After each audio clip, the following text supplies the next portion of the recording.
Moving on, India has once again turned the global spotlight on Pakistan's role in cross-border terrorism.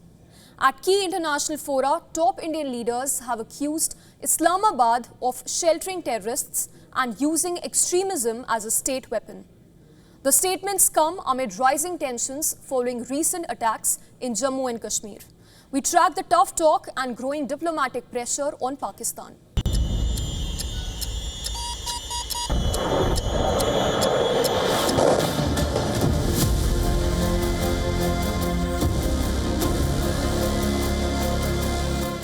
Tough words, a sharpened tone, and India's clear message to the global community that terrorism emanating from Pakistan is no longer just India's problem.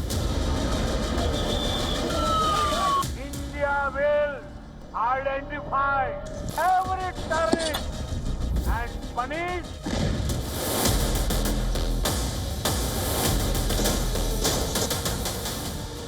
At the United Nations, India's External Affairs Minister S. Jaishankar did not mince words.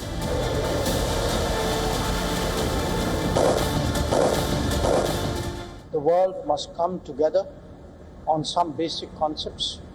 No impunity to terrorists, no treating them as proxies, and no yielding to nuclear blackmail. New York in the United States to Qingdao in China, the message is consistent. Pakistan's terror infrastructure remains active and India will not stay silent. At the SCO Defence Ministers meet in China, Defence Minister Rajnath Singh took an unprecedented stand, refusing to sign a joint statement that ignored terrorism. India on 7th May 2025 successfully launched Operation Sindoor to dismantle cross-border terrorist infrastructure. We reiterate the need to hold the perpetrators, organizers, financiers, and sponsors of reprehensible acts of terrorism, including cross-border terrorism, accountable and bring them to justice.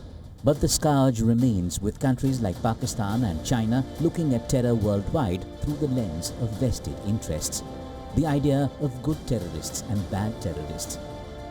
At the Pakistan Naval Academy in Karachi, Pak Army Chief Asim Munir pledged political and moral support to terrorists operating in Kashmir, brazenly justifying the monster.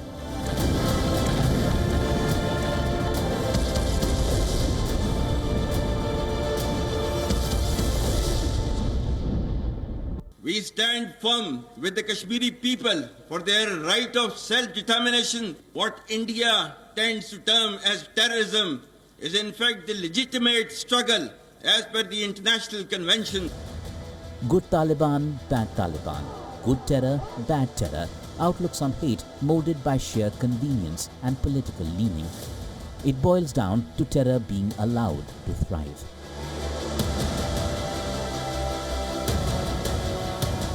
India shifts from defensive diplomacy to active naming and shaming, a calibrated effort to isolate terror fountainhead Pakistan